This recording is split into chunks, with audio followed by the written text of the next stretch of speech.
Hello दोस्तों, स्वागत है आपका एजुकेट आईएएस में। कल हम लोग पढ़ रहे थे sources to Indian ancient history. तो उसके फर्दर कौन कौन से सोर्सेज हैं हमारे पास, जैसे साहित्यिक सोर्सेज और पुरातात्विक सोर्सेज जो हैं, literary and archaeological sources. Literary में हम लोग दो भागों में बांट सकते हैं, religious sources and secular sources. Religious sources को भी दो भागों में डिवाइड किया जा सकता है, Brahmanical and non Brahmanical. Brahmanical मतलब जो ब्राह्मण उस समय के जो मौजूद थे, जिन्होंने इसकी रचना की, जिसके आधार पे हम लोग कह सकते हैं कि उतने उस समय जितने भी जो श्लोक पढ़े जाते थे, सुने जाते थे, उसको याद किया जाता था। उन स्रोतों के माध्यम से भी हमें बहुत कुछ जानकारियाँ मिलती हैं जो हमारा एंशिएंट इंडियन हिस्ट्री है उसके बारे में। तो फर्दर जो ब्राह्मणिकल सोर्सेज हैं, इसको हम लोग दो भाग में डिवाइड करते हैं, जैसे स्मृति एंड श्रुति एंड स्मृति। श्रुति, स्मृति।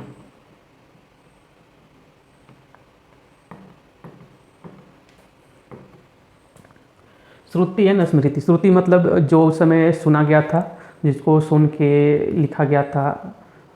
लोग एक जनरेशन से दूसरे जनरेशन में उन सारी चीज़ों को सुनते थे और फिर ट्रांसफ़र करते थे। और स्मृति मतलब जो सुना गया और जिसको याद करके फिर लिखा गया, वो हमारे साहित्यिक स्रोत के अंतर्गत आ जाएंगे। साहित्यिक स्रोत में हमारे जितने भी जो रिलीजियस सोर्सेज थे, फिर सेकुलर सोर्सेज। रिलीजियस को दो भागों में डिवाइड किया हमने, Brahmanical sources and non Brahmanical sources. Brahmanical sources को भी दो भागों में बांट सकते हैं, जैसे श्रुति एंड स्मृति। फिर फर्दर हम लोग देखेंगे कि जो स्मृति है, स्मृति को दो भागों में, तीन भागों में डिवाइड कर सकते हैं, जैसे पॉलिटी से रिलेटेड, यानी जो उस समय की राजनीतिक की स्थिति थी उससे रिलेटेड, ला, या फिर जो एपिक्स लिखे गए थे। एपिक्स जैसे कि एग्जाम्पल के तौर पर हम लोग देख सकते हैं कि रामायण और महाभारत। महाभारत को बोला जाता है कि सबसे बड़ा एपिक है, माने महाकाव्य है। तो उसकी रचना उस कालखंड में हुई थी। तो आखिर देखा जाएगा कि इनसे कैसी जानकारियाँ हमें प्राप्त होती है। तो स्मृति को हम लोग, जैसे इसको हम लोग फर्दर विषय थे इसके पॉलिटी, ला,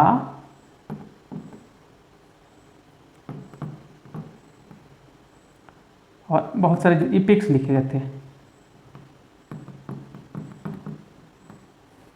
बहुत सारे जो महाकाव्य लिखे गए थे। तो इन सब चीज़ों को हम लोग ध्यान रखेंगे। फिर हम लोग देखते हैं कि जितने भी जो नॉन ब्राह्मणिकल सोर्सेज क्या क्या है। नॉन ब्राह्मणिकल सोर्सेज में हम लोग इसको दो भागों में फिर डिवाइड कीजिए, तो ये फिर आपको आता है बुद्धिस्ट सोर्सेज एंड जैन। यानी उस समय के जो बुद्धिस्ट लिटरेचर थे, बुद्धिस्ट लिटरेचर लिखा गया था जिसके बारे में हमें तथागत बुद्ध के जितने भी जो जीवन है या उनका जो अनुभव है, जो उन्होंने पूरे संसार को जो संदेश दिया, या हम लोग देखेंगे कि जो वर्धमान महावीर हैं उनके बारे में हमें जानकारियाँ, जो त्रिरत्न हैं या जो त्रिपिटक हैं, उन सब स्रोतों से हमें जानकारियाँ प्राप्त होती है कि जो इनको हम लोग सेकुलर में, इनको हम लोग नॉन ब्राह्मणिकल बोलते हैं। जैसे कि ब्राह्मणिकल सोर्सेज में हमारा श्रुति, स्मृति आ गया, पॉलिटी, ला, एपिक्स रिलेटेड था। इसी प्रकार इसमें जैसे देखेंगे नॉन ब्राह्मणिकल में बुद्धिस्ट और जैन, दो धाराएं बट गई, ब्राह्मणिकल एंड नॉन ब्राह्मणिकल। यानी जिन लोगों ने वेदों के बारे में बोला, जो उपवेद थे उसके बारे में बोला, जो उपांग थे उसके बारे में बात की, उनको ब्राह्मणिकल सोर्सेज में रखा गया है। और जो वेदों को नहीं मानने वाले जो लोग थे, जैसे बुद्ध वेदों में विश्वास नहीं करते थे, इसलिए उनको बोला जाता है कि वो नास्तिक थे। नास्तिकता का मतलब यहाँ जैसे कि जो भगवान या गॉड जो है उससे नहीं था, बल्कि जो वेदों में विश्वास नहीं करते थे उस समय, उनको नास्तिकता की उपाधि दी जाती थी कि ये जो वेद को नहीं मानते हैं, वेद की जो वर्णाश्रम है, यानी जो वर्ण व्यवस्था है, उस व्यवस्था को नकार देते थे। यानी उस समय जो वर्ण व्यवस्था थी, वह वर्ण व्यवस्था के अगेंस्ट थे, बुद्ध और जैन दोनों। तो फर्दर फिर हम लोग देखेंगे कि जो सेकुलर सोर्सेज है, सेकुलर सोर्सेज में फिर हम लोग इसको डिवाइड करते हैं। सेकुलर में जैसे क्रॉनिकल्स हो गए, बहुत सारे जो अकाउंट्स बाई फॉरेन ट्रेवलर्स हो गए। क्रॉनिकल्स का मतलब कि जो इतिहास कालानुक्रम में, जो जिसको क्रमबद्ध करके लिखा गया, उसके बारे में हमें जानकारियाँ मिलती हैं। और सेकुलर कहने का मतलब कि उसका किसी धर्म से लेना देना नहीं, वो धर्मनिरपेक्ष था। ठीक है। उसके बाद बहुत सारे जो बायोग्राफीज मिलेंगे, रोमांटिक फोक लिटरेचर मिलेंगे, तो वो सारी चीज़ें हम लोग एक एक करके फिर उसको देखना शुरू करते हैं। तो सेकुलर में क्रॉनिकल्स,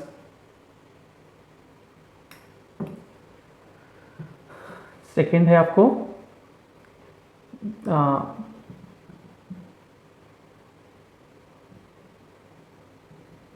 जो फॉरेन ट्रेवलर्स आए थे,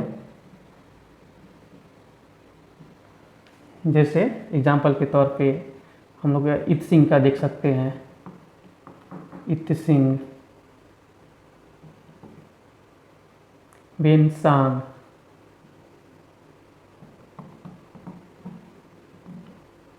Fahien,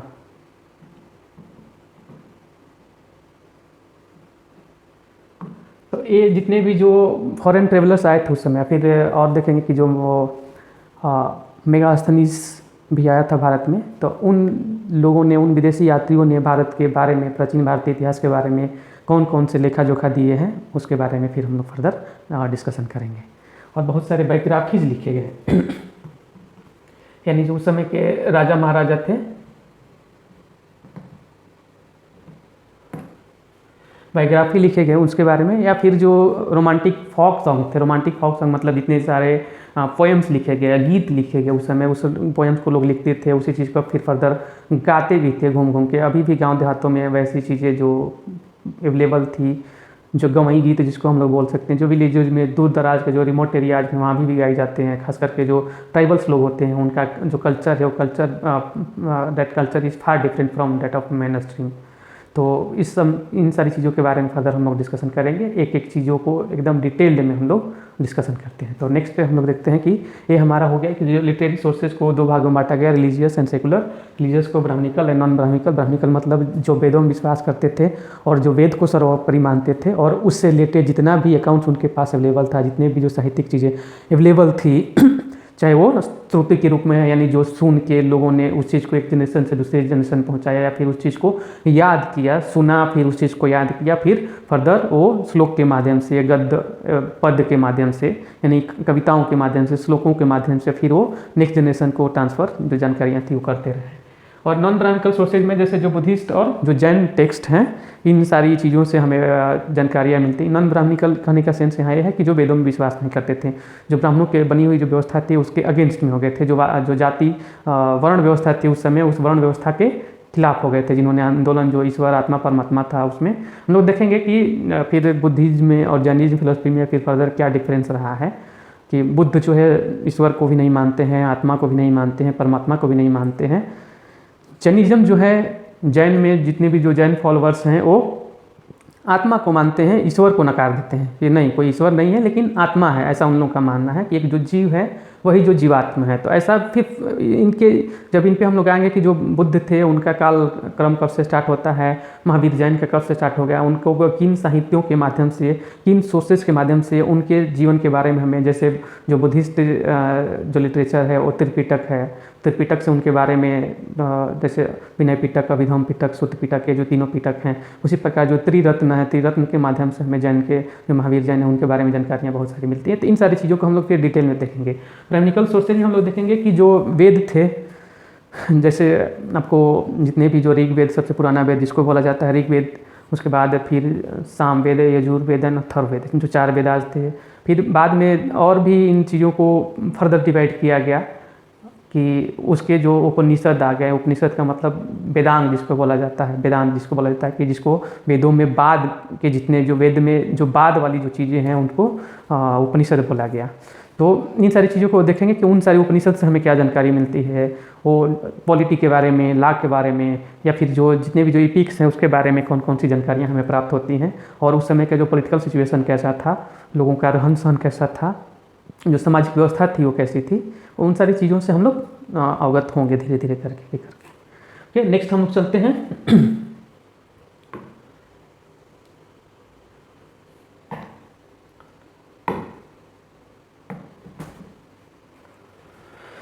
archaeological sources. Archaeological sources में फिर हम देखेंगे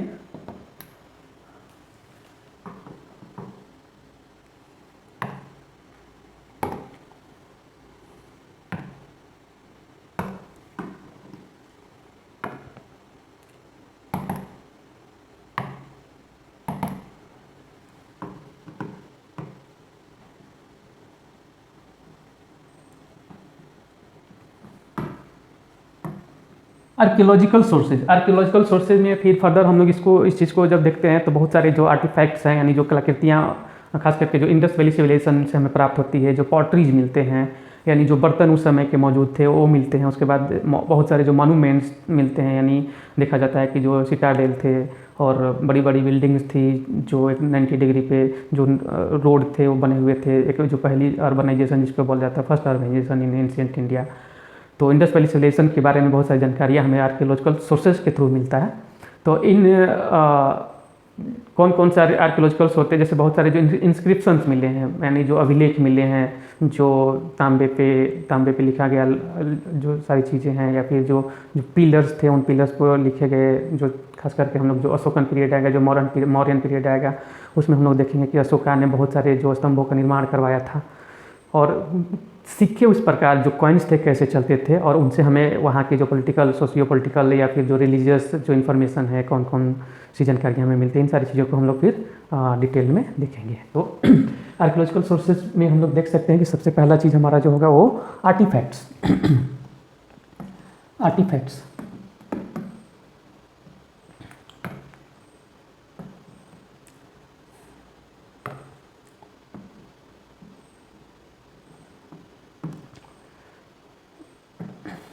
आर्टिफैक्ट्स जैसे एग्जांपल के तौर पे टेराकोटा।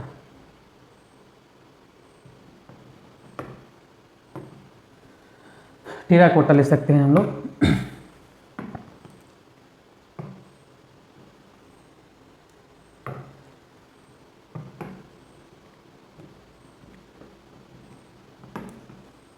टेराकोटा आर्टिफैक्ट्स एंड बहुत सारी जो कलाकृतियाँ थी बनाई गई थी, उससे हमें क्या क्या जानकारियाँ मिलती है। फिर हम लोग देखते हैं कि पॉटरीज, जो बर्तन बनाए गए थे, पॉटरीज,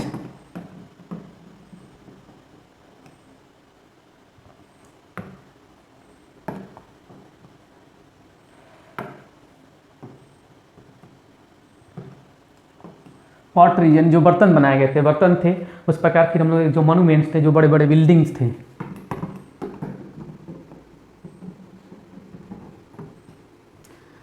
फिर देखते हैं कि क्वाइंस भी उस समय चलते थे। जो क्वाइंस थे, क्वाइंस कौन कौन से मिल जाएंगे और उनसे हमें क्या जानकारियाँ मिलती हैं, ये सारी चीज़ें फिर हम लोग फर्दर देखेंगे।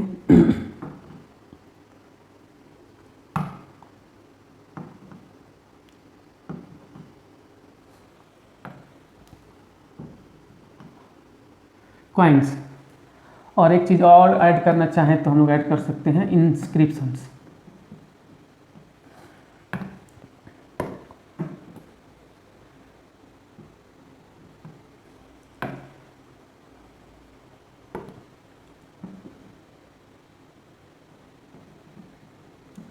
जो उस समय अभिलेख मौजूद थे, उनसे क्या क्या जानकारियाँ मिलती हैं, इन सारी चीज़ों का फिर हम लोग ध्यान देंगे, इसके बारे में हम लोग अध्ययन करेंगे।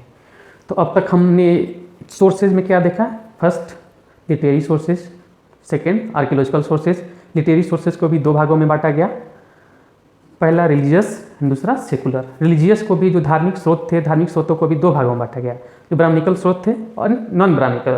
ब्राह्मणिकल मतलब जो वेदों में विश्वास करते थे, जो वेदों की बातें मानते थे, जो वर्णाश्रम को मानते थे, उनको बोला गया कि वो आस्तिक धर्म के मानने वाले लोग थे, वो वेदों को फॉलो करने वाले लोग थे। दो चीज़ें हो गया। नॉन ब्राह्मणिकल मतलब जो वेदों में विश्वास नहीं करते थे, जैसे जो बुद्धिस्ट है और जो जैन लिटरेचर है, वो जिनके बारे में पता चलता है कि बुद्ध जैन जो वो नास्तिक थे, उसमें जो वेद हैं उनमें विश्वास नहीं करते थे। फर्दर ब्राह्मणिकल सोर्सेज को हम लोग दो भागों में, यानी जो श्रुति है, श्रुति एंड स्मृति, दो चीज़ों में हम लोग इसको डिवाइड कर सकते हैं। जैसे देखिए श्रुति एंड स्मृति। श्रुति मतलब ऐसी चीज़ें, ऐसी जो श्लोकें थी वेदों का जिसको सुन के लोग अपना उसको याद करते थे, और स्मृति मतलब याद करके जो चीज़ लिखा जाता था। श्रुति मतलब लोग सुनते थे और फिर उसको एक जनरेशन से दूसरे जनरेशन में अपना ट्रांसफ़र करते थे। स्मृति मतलब जो याद करते थे फिर उसको संजोते थे। नॉन ब्राह्मणिकल सोर्सेज में बुद्धिस्ट जैन हो गया। सेकुलर सोर्सेज को हम लोग दो जो क्रॉनिकल्स थे, यानी जो काला अनुक्रम खंड में जिसको एक डेट वाइज करके जिसके बारे में हमें जानकारियाँ मिलती हैं, वो आपको सेकुलर में। फॉरेन ट्रैवलर्स, बहुत सारे जो विदेशी यात्री आए भारत में यात्रा करने के लिए, उस समय उन्होंने क्या देखा, क्या लिखा, उससे हमें जानकारियाँ बहुत सारी मिल जाती है। फिर बायोग्राफी, बहुत सारी जीवनियाँ लिखी गई हैं उनके बारे में। और फिर फर्दर हम लोग देख सकते हैं कि जो बहुत सारे जो रोमांटिक गीत या फोक लिटरेचर्स थे उस समय जो मौजूद थे, एंशिएंट इंडियन हिस्ट्री के बारे में, वो भी सफिशिएंट नॉलेज हमें जानकारियाँ प्रदान करा देते हैं।